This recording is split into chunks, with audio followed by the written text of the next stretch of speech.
From its roots as a small camp on the Overland Trail, the addition of a land-grant university, and more recently a booming Colorado population, Fort Collins has evolved and grown into a strong, vibrant community, rich in arts, culture, and opportunity. With the Poudre River as its heartbeat and the mountains and prairie as its backdrop, Fort Collins has not so quietly become not just our town, our community, and our favorite place, but a highly desirable place to live, work, and play. Rich in not just natural resources, but human resources as well, a spirit of innovation and creativity have emerged, and a culture of collaboration has taken shape. It's these types of things that have put our little town not just on the map in Colorado, but across the country as well. Fort Collins has some amazing assets, and the obvious one is Colorado State University. But I think there's so many other things that exemplify your character and your values. Things like your Fort Zed Zero Energy Initiative project downtown. Things like the Powerhouse, which I think is a fantastic story of renewal and rebirth and reimagining an old building into something that's very exciting for the 21st century. Of course, the transit system that Fort Collins has embarked on the last couple of years is amazing. It's been a major public investment for the city. It's clearly widely accepted by citizens up there, and so I think it just simply adds further to the already high quality of life in Fort Collins. The Fort Collins area has so many natural resources that are just stunning and that really ground one to the region and to the area. There's a lot of entrepreneurship that goes on here. There's a lot of ideas sharing. There's a lot of creativity. There's just ideas in the air. It makes it a really amazing place to live. I think your philanthropic community is quite amazing, the Bohemian Foundation and the Give 10 program there. And not for nothing, let's talk about New Belgium Brewery, which I think is an amazing asset for your community. And it has done a fantastic job of creating not only a beer culture, but creating a maker culture, an entrepreneurial culture, an artisanal craft culture there in your city. Now, any one of those would make for a fantastic asset, but you guys have all of those in your city. It is an almost embarrassment of riches. It's a vibrant community with very active citizens. It's a full-service city. It's got a wonderful staff. It's always been guided by great elected officials on the council and individuals as mayor. And of course, the relationship it has with CSU is second to none. So I think across this community there's a commitment to quality of life for everyone. We're interested in growth and sustainability, in prosperity and taking care of the people who don't have quite as much as we do. And I think that combination, people who perhaps are more prone to say let's rather than can't, really makes this a special place. It just doesn't feel in Fort Collins as if any one person or any one entity is trying to make a grab for the spotlight. The spotlight is not what's important, it's the work that's important. And that comes in a variety of ways, not just sort of the traditional approaches, but also this combination of being creative, being innovative, collaborating, bringing together synergistic partnerships, the university, the private sector, the public sector in the city, the school district, the healthcare network. All of those things come together in a way where we really say there are opportunities here for us to do more than the individual sum of the parts. These ideas of networking and collaboration, adaptability, flexibility that are crucial to having a successful place of invention. Natural resources as well as human resources as well as financial resources, how these things all come together today as well as in the past. And the more we looked at the finer details of this, the more we honed in on Fort Collins. Precisely because of those aspects that I mentioned earlier of the city, the university, and businesses coming together with this same philosophy of collaboration to achieve something important, wonderful. If you look at the data, all the university cities are growing quickly, attracting lots of degreed individuals, building enormous arts and culture sectors that help keep talent there and attract more, starting companies at a faster rate than other cities. These are the cities that are really positioned perfectly for the 21st century economy. But at the same time, we have to be thinking about the future. What do we do about affordable housing? What do we do about transportation and congestion if all these folks are coming to live in our beautiful cities? So there's a lot of responsibility that comes with creating such a fantastic city. I think a big issue now in Fort Collins is the question of inclusion. There's been a lot of growth in Fort Collins because it's such a desirable place to live. And of course, as it happens, while the quality of life is increasing, so is the cost of living. And at this point, the question of how can we create a Fort Collins that continues to be home to a diverse group of people. And by diversity, I mean people that may range in terms of their socioeconomic status, their linguistic abilities, their cultural background, and their ethno-racial identity. I think the further part is in what ways can we pay more attention to outcomes of planning and development being equitable as well. And that's a challenge that all cities are having now as they grow and they become more expensive places to live. I think if there was one thing all of us who are a part of this community could do that assures that Fort Collins continues to excel and move forward, it's to care about each other.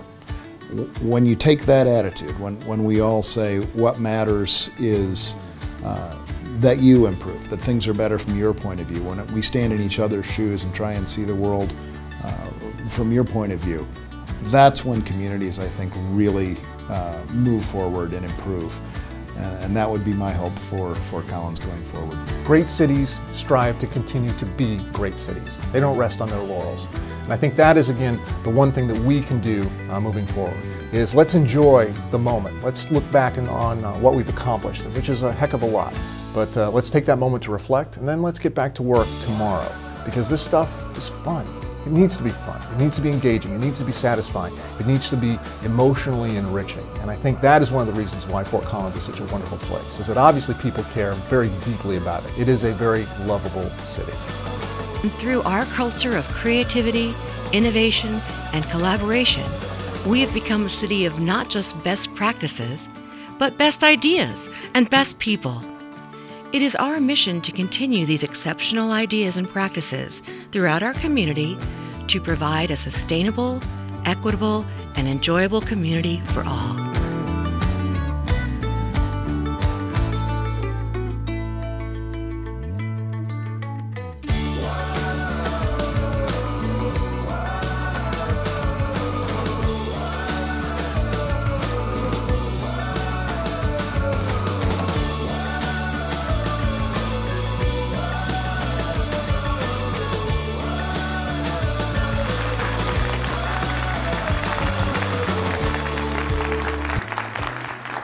Hello, and welcome to our 2016 State of the City.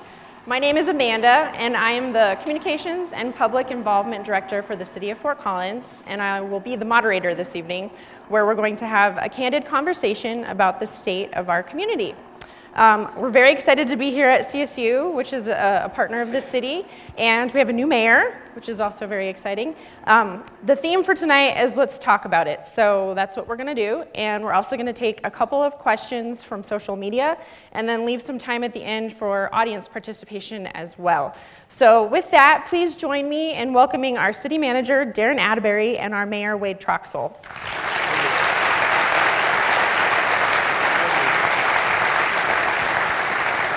Thank you all, and thank you for being here tonight. And I'd like to thank Amanda for the kind introduction. But you know, I'm honored to be your mayor, and just so great to be here with you tonight.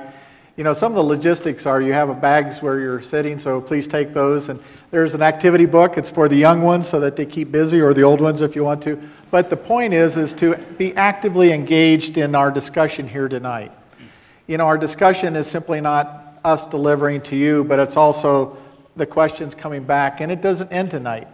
It really is an ongoing conversation. And so where it has in here as to draw what Fort Collins means to you, or take a picture and to post it, you know, post it on Twitter, Facebook, on Instagram, and we're using the hashtag FCCreate.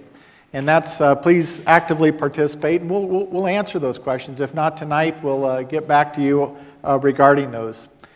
I'd also like to welcome our city council members that are here tonight. You know, we have a great city council, and you know, every one of them is serving the community of Fort Collins well. And we're so blessed to have that. When we first got together as a council, we made, you know, we may not agree on everything, but we do care about the community, and we've agreed to bring our best game to serve the community of Fort Collins. And that is happening.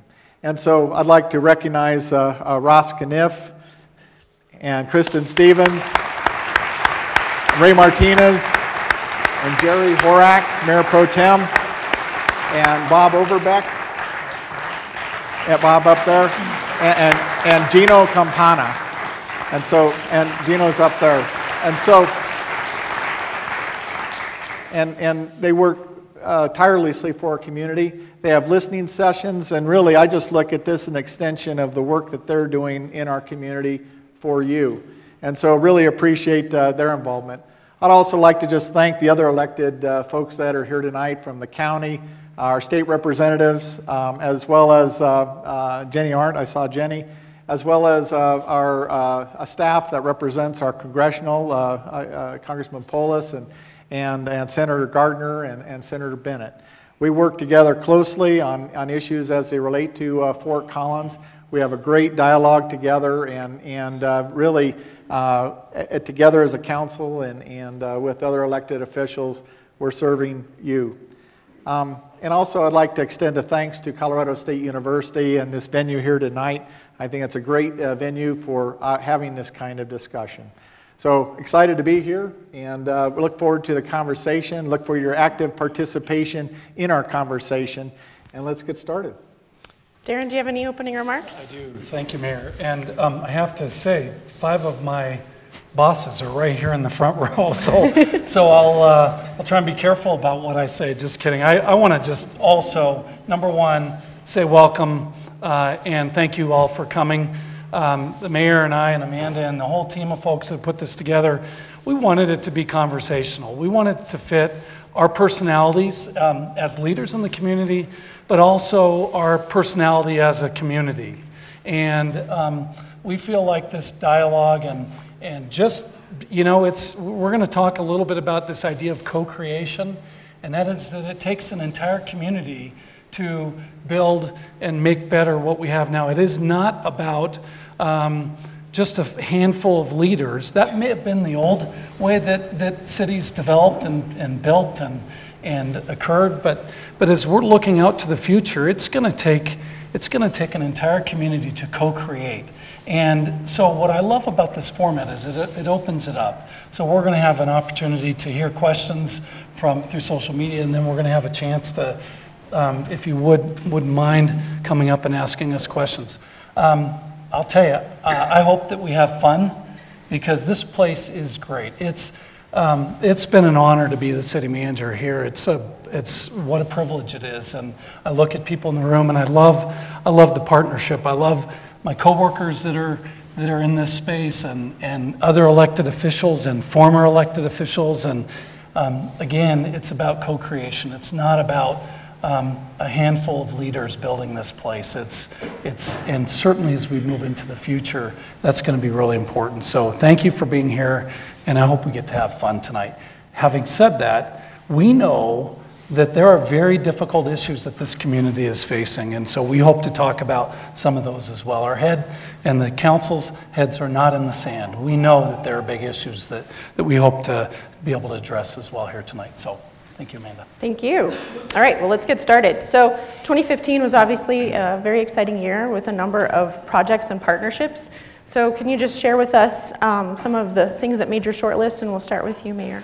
You know, for 2015, and I was elected in April 2015, and former Mayor Wyckonaut's here, as well as some other former mayors. So we're in good company with a lot of former mayors in our attendance. But, you know, I think, you know, we're very blessed in terms of partnerships. We think of private-public partnerships in a number of different ways, but we also have public entities as well. So I think of our institutional partners that are throughout our community. As we think about Colorado State University, we think of Front Range Community College, we think of UC Health Systems, we think of Poudre School District, you know, we have a number of public partners. We think of Larimer County and so forth. So they're key to our community as well, and we need to work together on a number of different things.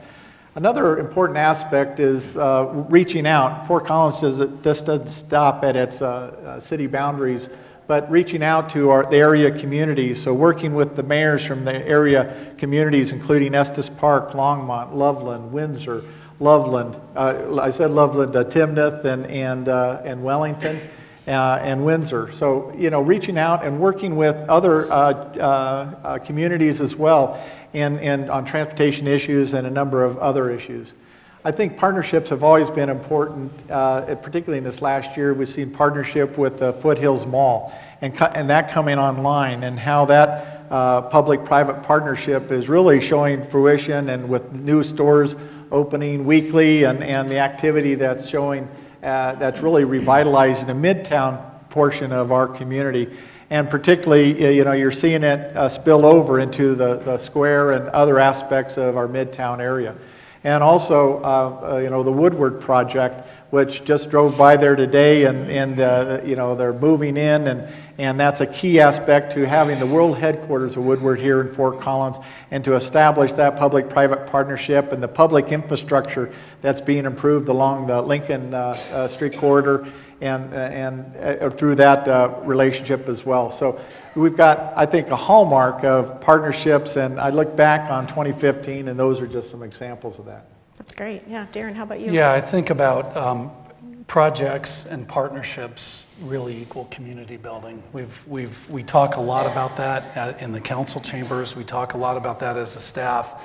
I also like to mention what we inherited, and so the mayor mentioned that there are many former elected officials in the room, and I'm looking at a few of them just in this area, and I would just say thank you for what we've inherited from you. So, you know, I've been thinking a lot about, with all of our partners here, about the future, and to me the imagery that comes to mind is being inside a vehicle, and you've got the front windshield and you've got the rearview mirror.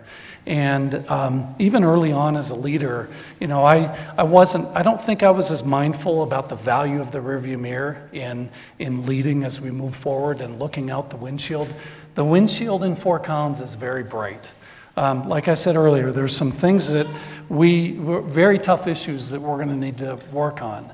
But the trajectory and the future of this community is so bright, and so much of that is because of what we've inherited and our current leaders. And you know, the mayor, these aren't just projects, these are community building. I think that's very important. The other thing that's become, I think, important for the city organization as well as our elected leadership is these non-traditional relationships. We have a lot of very traditional relationships. Being here with Colorado State, huge highlight, Poudre School District and UC Health, and on and on and on. But I think that this year for me, there's something impactful about these non-traditional relationships with non-for-profits or maybe faith community or others that I really hadn't seen in the last 20 years of being in Fort Collins. And so I think we're also very optimistic about that. Since we're on the topic of, you know, what are some of the highlights, we have to talk briefly about downtown. Downtown, and you may know that Mayor Troxell, this is his hometown. I'm really proud to say this is my kids' hometown, and they're up here. I'm just delighted that, and what a thing to be proud of, that you're from Fort Collins. But downtown has, at least from what I've seen, has never been more active in its entire history. And the vibrancy that we're seeing, and the momentum, and the enthusiasm, and it being part of who we are as a community is so exciting. And we just, you know, Matt Robina and the Downtown Development Authority and the board and our staff and with leadership, we updated downtown Old Town Square 2.0.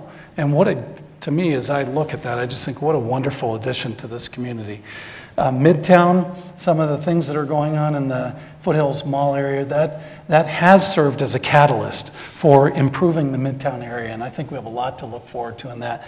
And then finally, you know, just thank you for the gift of approving the building on the basics, extending that tax. That was huge. It passed an overwhelming number. I think it was 61%. And then the pavement management, the street maintenance tax was also approved by the voters, and that allows us to continue to provide the level of service and allows us to credibly seek world-class municipal services. So I guess I just want to say that was a major accomplishment and a major gift from the voters to your local government. So we take that very seriously.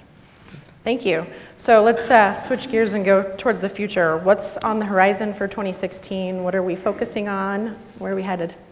Well, with this council, we have a pretty ambitious agenda, and one of them is the Climate Action Plan, which the former council approved last March. And I think an important part of the Climate Action Plan is the partnership, engaging the private sector as well as the public sector in our how we can achieve that.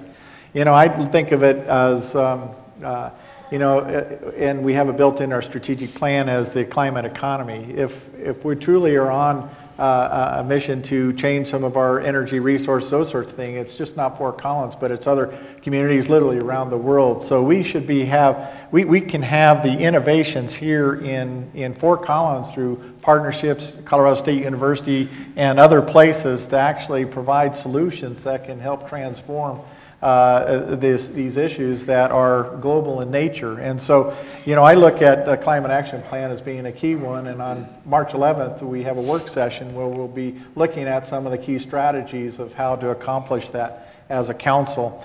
You know, I look to the future, I look at Northeast Fort Collins and how that is going to develop in the near and long term there's going to be some key development. We see some realignment of Vine and LeMay, and I mentioned the Lincoln Corridor.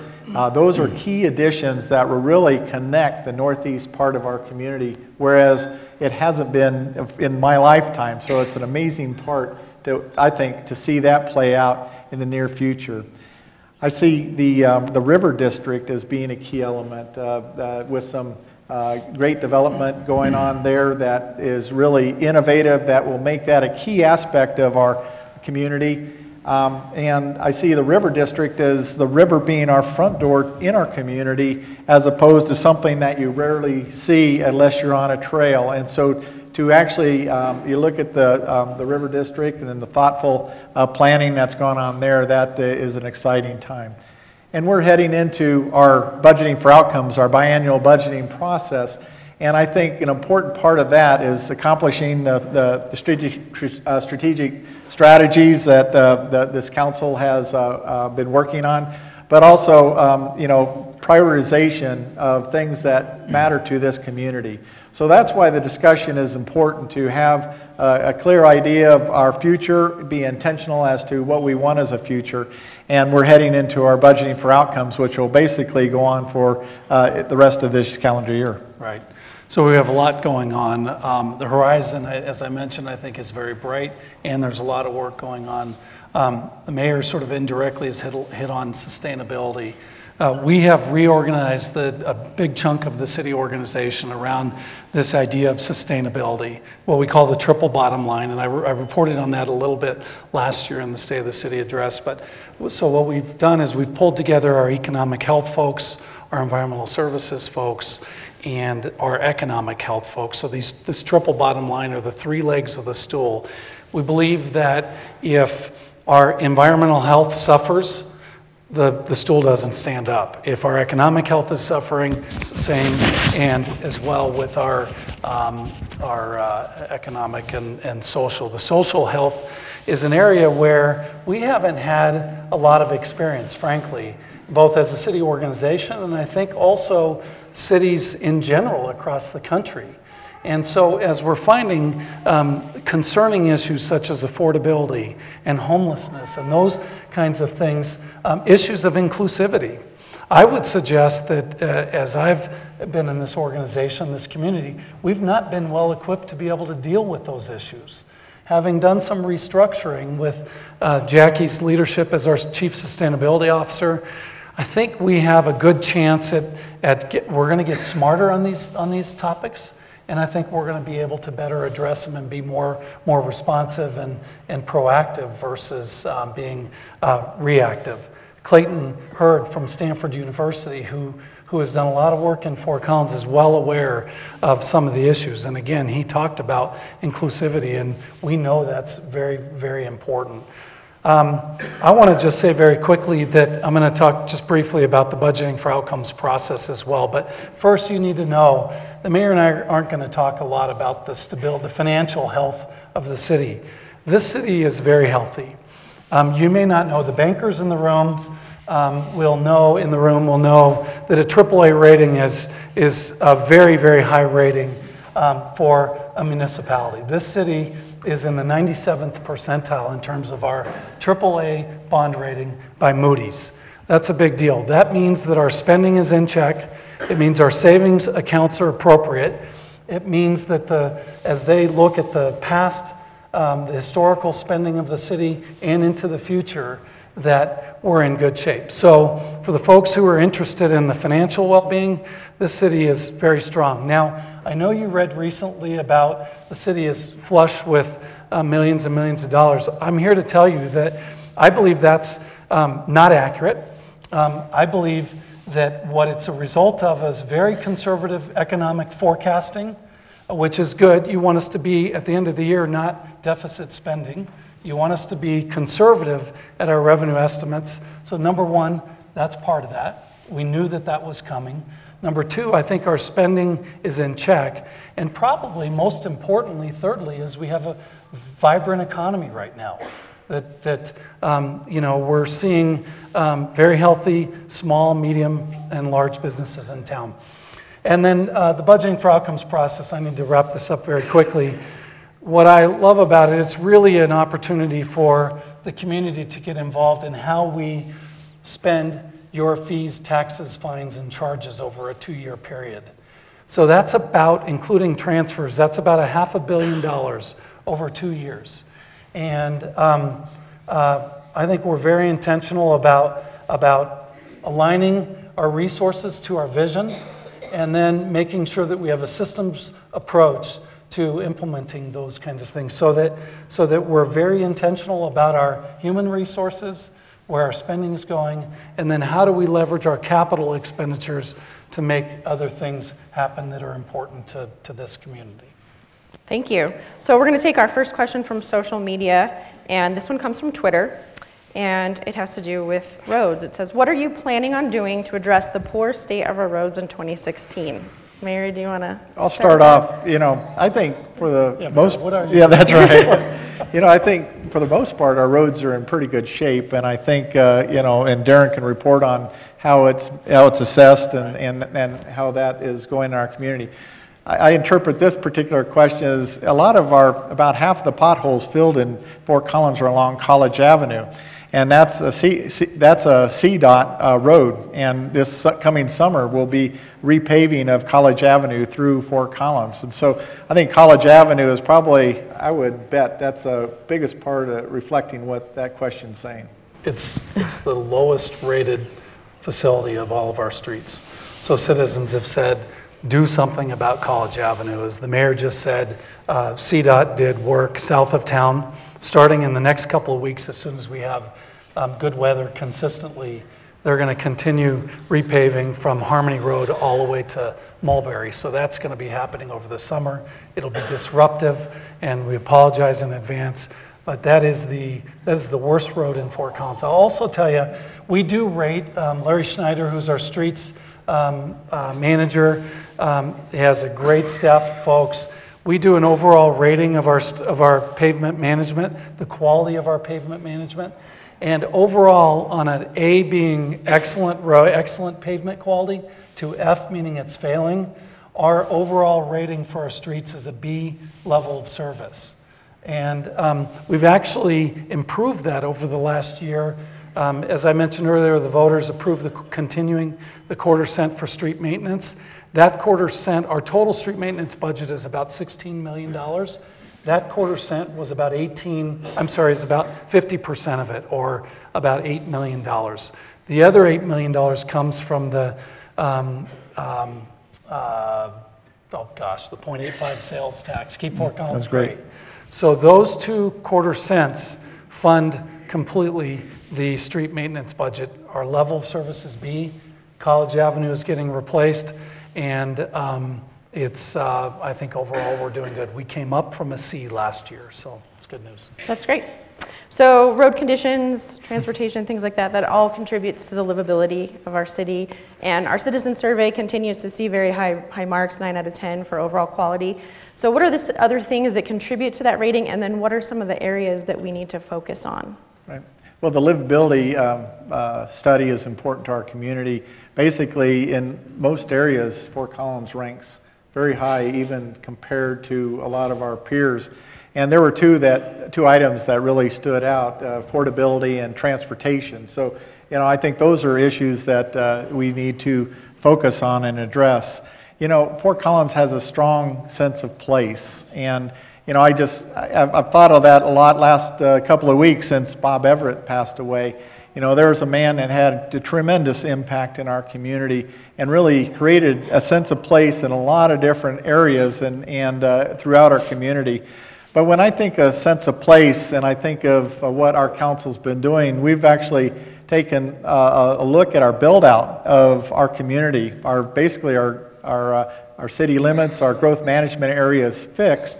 And so we're essentially an infill city now. As if you begin to build out, we're going to top out about 255,000 citizens in our community. And so that's important because instead of just hoping that people don't come here, I think we need to be very intentional about the values that actually make our community the wonderful place that it is. The environmental ethos, the sense of place, the feeling of community and people saying hello, how important historic preservation is to our community, and to actually have a reflection upon our past, but also keeping those values that are important to our future. So I think as we think about those things and thinking about our transportation systems that have been discussed and other issues as it relates to transportation, including railroads, blockages, which I think there's some good news to report there at intersections, but also working on the train noise issue. It has a strong aspect of livability, as well as I would be remiss if I didn't talk about our neighborhoods and livability in our neighborhoods. And as a council, we're having an ongoing discussion related to livability in our neighborhoods and how important that is. I want to just real quickly say something about the railroads. Mayor just mentioned there have been some improvements. In fact, on February 1st, UP Railroad started some switching activity on the east side of I-25 out. I think it's between Windsor and Greeley area. Pre that improvement on February 1st, and we knew that this was coming, the Coloradoan did cover it, we were averaging 76 blockages a month at the, what would it be, Riverside LeMay intersection. Many of you have gotten caught in, that averaged over 10 minutes. So 76 blockages per month that average over 10 minutes. This has been in place since February 1st. So we're here at the last day of February. We had 7 this month. So keep your fingers crossed. Yeah, that's a big deal. And that frankly, as the mayor and I were talking, that was because of the support that we feel like we've gotten at the federal level from our federal legislators and even at the state level. Folks have been very supportive of that. So that's a big deal. We want to make sure that that continues in perpetuity. And we also know that that's not the only place where blockages and noise and things like that are important. So we're working very diligently on that. Let me just speak to the citizen survey very quickly. Some people ask why we do a survey. I can tell you for my colleagues at the city, it's one tool of many tools that we use to evaluate how are we doing in providing direct services to you. And this is an opportunity for me to talk about, the services that we provide. I can't list every one of them, but think about public safety. And do you feel like you're safe in Fort Collins? Well, our citizen survey says, yes, you do. Now, there's a concern area around, late at night in particular areas, so we're working on that. The chief of police is working on that with his colleagues. The council's attentive to it. What about fire services? What about the quality of our parks? What about I could go on and on and on. Utility services. When you turn on the tap, does the water come? And is it, you know, I was in Florida a couple weeks ago, and I was flying back and landed and got home and had a glass of Fort Collins water. I was so, I mean, things that basic that wasn't an anti-Florida thing. That was a pro. Our water source in this town is fantastic, and we have colleagues that are making sure that when you turn that on every day, that and reliable electric and stormwater and wastewater, and I could go on and on and on, and I have a lot of colleagues in the room. Poudre Fire Authority, we're so fortunate. Transit and things like that. I also want to say that, and if we could give my colleagues a round of applause, I have 2,400 colleagues when we're at our largest, which is springtime and summer. Right now we're about 1,800, 1,700 employees, but that deliver great quality services. And I know some people are tired of me talking about world-class. We strive for world-class municipal services. And so would you just say thank you to my teammates here?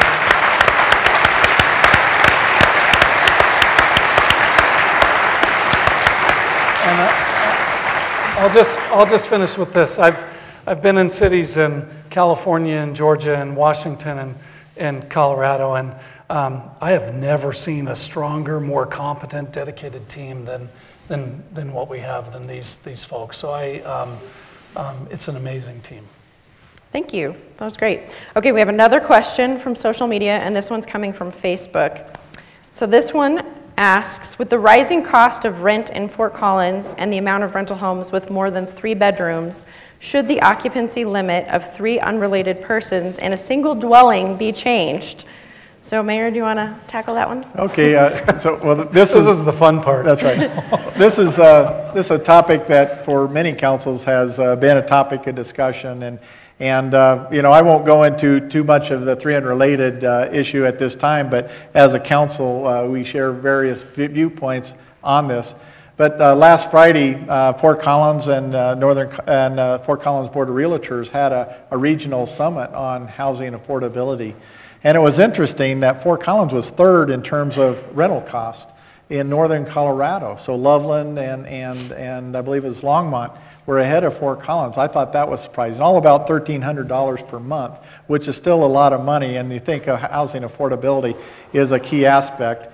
You know, there's a couple of things at play here. There's been wage stagnation and coupling with the going up of home prices, and therefore, and also the vacancy rate of rental units have really created this, you know, the issue that we see today.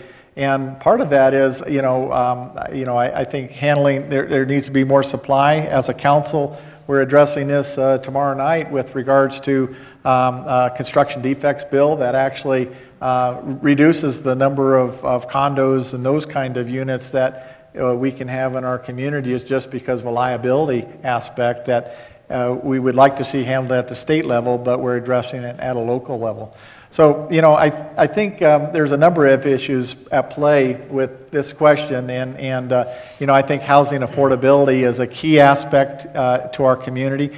And then also we're doing some things as a community to address, we have a land bank and putting some more subsidized housing through the Fort Collins Housing Authority that also addresses lower income citizens of our community. So I think an important part of our community is that we have a broad, diverse housing stock for our community, such that, you know, I think that's very reflective of our community as well. Can I just add one thing? I think the wicked question is, what's the appropriate role for the city when you have a market forces, and that's very difficult. And there's a lot of very smart people in this community and a lot of other communities that have been dealing with this issue for a long time. We do know that the city can't be the problem solver. We can be convener and be the catalyst. And there's this, you know, affordable housing work, affordability of the housing in this town has been going on for 20 plus years. I spoke with our sustainability officer earlier today. She said that work's been going on for over 20 years. And by the way, the land bank property that the mayor just spoke about will allow about between 96 and 100 new affordable units. So it's not going to solve the problem, but I think the real dialogue that needs to occur is what's the appropriate role of the market versus the city versus various non-for-profits, and that's the wicked problem. Thank you. That's great. So I'm going to ask one more question, and then we're going to open it up to the audience. So if you have some questions and you want to make your way down to the microphone during this last one, you're welcome to do so. And with that, I just would like to talk about the topic of innovation and inclusivity. Well, I appreciate this. You know, innovation is, I've had two goals as a mayor, just, you know, things that I'd like to promote. One of them is that we are a place of innovation as a community. I think that speaks to technological innovation and new solutions to vexing problems, but also it speaks to basically approaching very difficult problems in different sorts of ways where we can find solutions, whatever they may be. So, you know, talking about Fort Collins as a place of innovation, I think speaks to Fort Collins as to the kind of community that we are. And, you know, I had the honor in June to be in Washington, D.C., and you saw some of that with Joyce Bedi on the videotape, where she looked at various communities throughout the United States as being places of innovation. And we were named, and we opened an exhibit at the Smithsonian, at the U.S. Museum of American History, where Fort Collins is one of 6 cities called out. The other 5 are in the past. Hollywood in the 1930s with Technicolor, Hartford, Connecticut in the in the 1880s, and Silicon Valley in the 1960s, and then Fort Collins in the 2010s going forward around clean, renewable energy. And thinking of that, and you know, I think that is representative of Fort Collins and the kind of community that we are. And the one point, and Joyce mentioned this, is that it speaks to we're a collaborative community where there's competition but also cooperation on working together towards a common end. And I would say that's why I think, you know, and Peter Kageyama, who is also in the video about the love of cities, that we're all co-creators in our community, in the future of our community. It could be the very small things that no one sees but makes our community better, or it could be in the bold things that actually transform our community for the better going forward. You know, everybody has a role in our community in that co-creator sort of way. And that's where I think that's an empowering message for our community to think of ourselves as we're part of the solution for the future, and we can play a role in that as we go forward. So I think collaboration is key to our future. And then also just the point that Scott Shapiro mentioned, that University City, we're a special mix of, since our very founding in 1864 and 1870, the land grant, the university has been here in Fort Collins, so we coexist together. And that's a special place in terms of culture and the arts, but also creative innovation in terms of new ways of doing things, the evergreen aspect of our community with students coming, you know, 18 to 24-year-olds on an annual basis. We have this special community that has these dynamics that I think that set us apart. We're different than other communities around us, and so therefore I think we should leverage and accentuate and feature that as part of our community. You know, I was just thinking about, while the mayor was talking about what a privilege it is to be working with a council, and I don't just say this stuff, I mean it from my heart, to have a council that is very willing and very capable of getting down and digging into the details of the issue, but yet having this ability to zoom out at 30 to 50,000 feet. And so their jobs as the board of directors of this local government is to constantly be zooming in and zooming out. And as we're talking about, I was thinking about innovation and future. What we need is elected leaders and a staff who are, and a citizenry, frankly, who supports zooming out at the appropriate times and saying, what are we, you know, we can't just look at a 20-year window. We've got to look at a 50-year window or a 100-year window It's irresponsible to not look at those things. And so I just, when you were talking about that, I was just thinking about, on any given Tuesday night, zoom in, zoom out. And in any given week or in any given State of the City address, we want to talk about potholes, but then we want to talk about the future. And so that's what sort of has come to my mind. And the mayor's talked about co-creation. I've talked a little bit about that. One area I think when we think about, by the way, if you think about the United States over the next 25 to 30 years, there's going to be innovative cities of innovation that are going to be popping up. And let's pretend that there's 5 to 7 in the next 25 years to 50 years that are going to be occurring. So the question we ask ourselves is, why not Fort Collins? If it's going to happen somewhere, why not Fort Collins in northern Colorado? And one of the things that we think is a huge barrier to this community being competitive in the future as cities go is this idea of broadband and connectivity. We know that millennials in particular need to have connectivity. We know more and more and more businesses we're hearing from.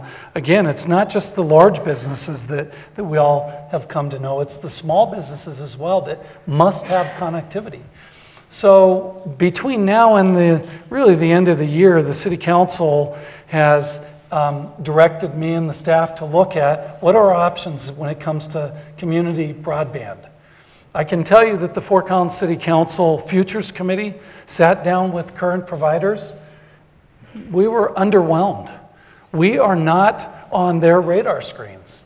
Now, they value customers, and they've told us that over and over again, but where are you, where is your service going to be not only 25 years from now, but 3 years from now? And what we heard was, we'll see. So the Futures Committee, I think with Council's direction, said, look at this broadband issue. Look at everything from status quo to a full-blown new utility like light and power, water, wastewater, and stormwater, a fifth utility. Look at that, as well as options in the middle, which could be public-private partnerships. But look at those and come back to us this fall. So you're going to be getting phone calls, people trying to ID what you want from a broadband service, what are your business needs, what are your home needs, and then we're going to come back between now and the end of fall and bring a recommendation to council. We will not bring an uninformed recommendation. We are studying this thing like crazy. And then, depending on what council chooses, very well could be a public vote as soon as next April to say, what do we do about this? So that, and I applaud this council and this mayor saying, it's time to move forward with or without partners, and let's learn more about that. So, yeah, thank you. And then the only other thing I want to just acknowledge what Clayton Hurd talked about a community of inclusivity. That is something that we need to be very mindful of.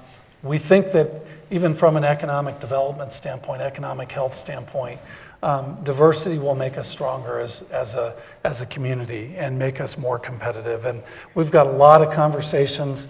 They're not always easy. We're going to be having those conversations. It won't be Fort Collins alone. It will be other entities and other partners and non-traditional partners as well. Thank you. So I don't see anyone up at the mics. Don't be shy. We have time for a couple questions before we close, so we'd love to hear from you. My name is David May. I'm president of the Fort Collins Chamber, and I don't have a question. I just have a compliment to you guys and to the overall City Council. We talk about a lot of the issues. The streets issue came up tonight, quality of life in general. You guys are also focused on some big regional issues like I-25, and so thank you for that. I particularly want to thank Mayor Pro Tem Jerry Horak. He's going to all of these meetings, providing great leadership in that regard. So in addition to all the great work you're doing within the city boundaries, there are these larger issues that impact us as well, and you guys are dialed into that, so thank you for that. Thank you, David. Thank you. So we'll go over here now. Thank you, Jerry. Or, nope. Yeah, okay, good evening. I'm Jeff Morissette, live in Fort Collins. question pertaining to livability with respect to living in a neighborhood that's adjacent to CSU and a lot of the construction we're seeing. Just kind of wondering what you're doing to make sure that, we've experienced a lot of construction dirt, a lot of noise starting before 7 a.m. all summer with Aggie Village. That's been going on for about 2 years. The stadium promises to be another 2 to 3 years, and then when the stadium is built, what we're going to do with it. To some degree, it feels like citizens don't have a strong voice in this process, and I'm looking at a neighborhood that's not going to be very livable for the past 2 years and going for 3, maybe more. So where does livability come in with the checks and balances against what CSU can and can't do, and making sure that they're a good neighbor and not just the biggest person in the room? Appreciate that. And, and that's a key issue with this council and previous issues. As it relates to a lot of the construction on the south end of campus and particular stadium, as a council and previous council, we put together an agreement, an intergovernment agreement with CSU related to that, and that helped to create the SAG, the Stadium Advisory Committee. Jerry Horak and I, about 3 or 4 years ago, went and visited University of Minnesota and looked at how they worked as a community with the University of Minnesota and the area, 5 neighborhoods around it, and really got some feedback and some ideas. So I think one of them is to actively have this discussion through the Stadium Advisory Committee, which has people from the neighborhoods that are part of it, that are part of that discussion. I think that's an important part. As it relates to dust and roads and so forth, I think there have been, and noise early in the morning, there have been some complaints, and as I understand, they've been responded to in terms of cleaning the streets and as well as the early morning hours. But I think that's, something that we'll have to continue, working on. So, I would also just comment on one more thing. As we think about neighborhoods going forward, and some of the ideas coming out of Minneapolis is related to, empowering neighborhoods to have a stronger voice in issues related to, things happening adjacent to them, not just individual homeowners, but having neighborhoods more of a voice and identifying more neighborhoods as a unit in and of themselves. And that's, with south of Prospect and the Shealy addition, that's a key neighborhood. It's a historic neighborhood. We want to maintain that neighborhood as a viable single-family neighborhood within our community and understand some of these challenges. And that's where, I think in working together through the IGA and other kinds of mechanisms, that's, one of the ways that we can address that. Do you have anything to add? We're good? I have a lot in the interest of time, yeah. All right, go ahead. Hi, my name is Nija Fudge. I represent the Alliance for Innovation, and Fort Collins has been an amazing model for other municipalities across the country. So I just wanted to compliment the city, first of all, just for their national contributions and kind of showing other cities on how to do things. So if I could just get a round of applause for that, and I'll ask my question. Thank you. Secondly, this is nerve-wracking, so way to go for your poise, because I'm nervous just asking a question. Anyhow, I wanted to ask, what is the next big thing for the city of Fort Collins, say in the next 10 years? And sort of how do you see your community reacting to that and getting involved and being a part of that? And I think when I say the next big thing, I'm talking about coming trends from community to natural disasters to anything else that you'd like to allude to, but maybe name one and think about the way you would like your community to sort of be a part of that futuristically, I guess, and maybe even idealistically. What do you see that's going to be coming for Fort Collins? Thank you. Darin, please. Great question, and thank you for being here, Nija. Really appreciate it. And I just acknowledge it is hard to come up and talk in a microphone, so please do come up. Even though it's difficult, we'd love to get the feedback. I think our climate action planning work is critical. I think it's going to be a game changer. I think that we have an opportunity to really influence how other cities across the planet respond to this. Our goals are doable. They're aggressive, but they're doable. And I think that what we're going to find is around the planet, cities are going to have to deal with these kinds of things. And then let me just say a couple other things. I think this idea of co-creation how millennials engage with their local government as we look over the next 10 years and over the next 20 years as they become community leaders, and the way in which millennials lead and want to lead and want to participate.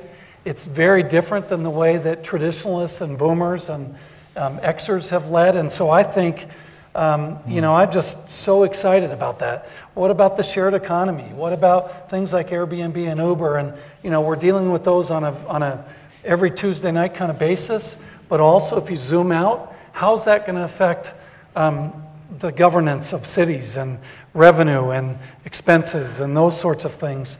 I will tell you, and then I'm going to turn it over to the mayor.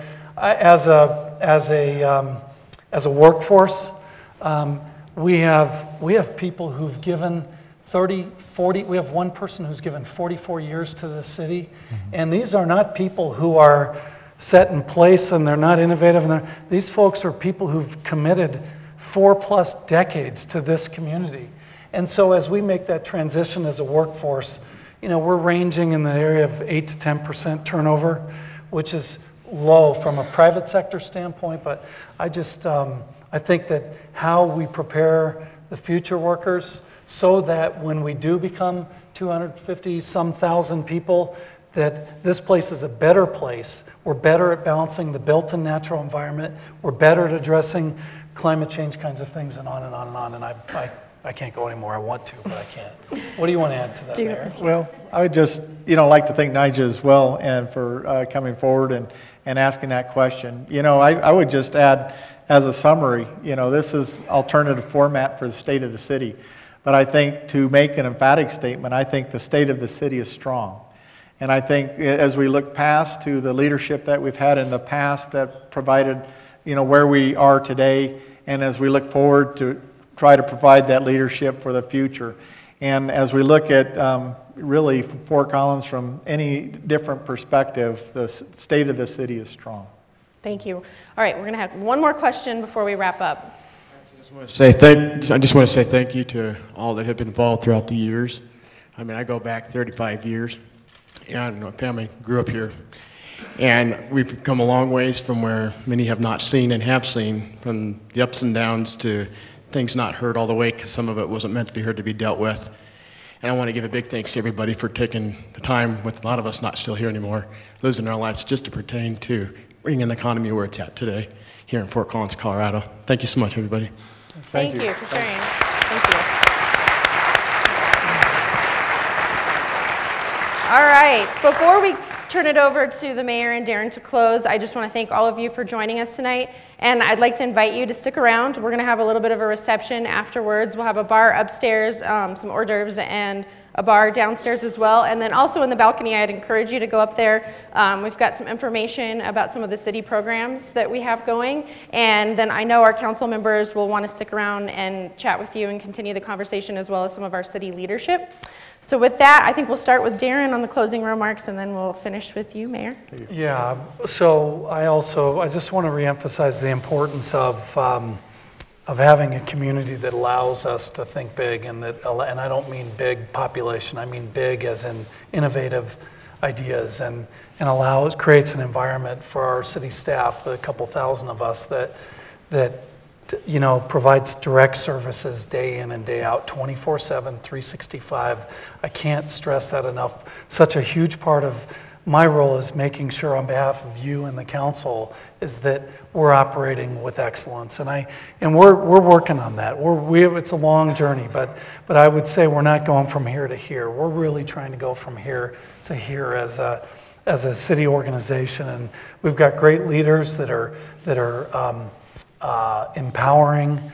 There's a lot of trust, and that makes our jobs a lot easier. And there's hard work that's going on. It's not easy stuff. I want to just say, I think about what David May said, and we can't say it enough, the importance of maintaining our basic infrastructure.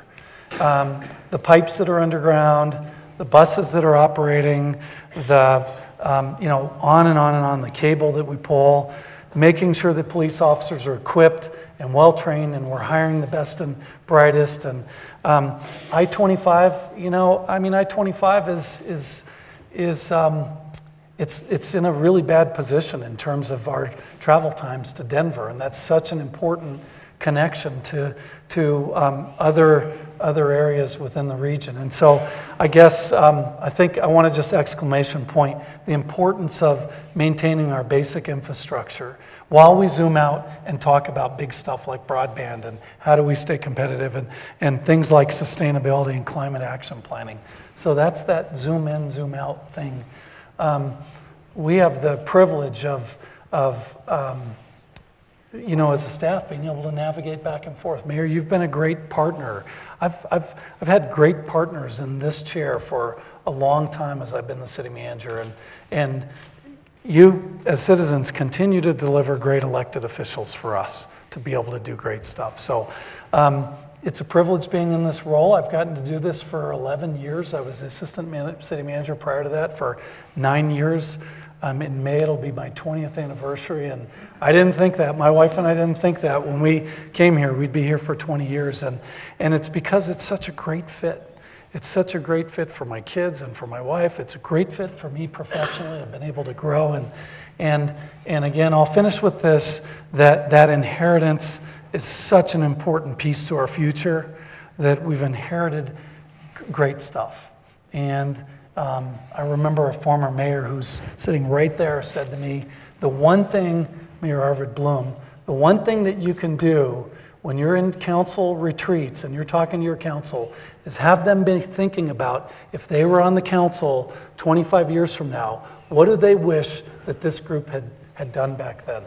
And so that had a big impact on me, so I appreciate that advice. That's it.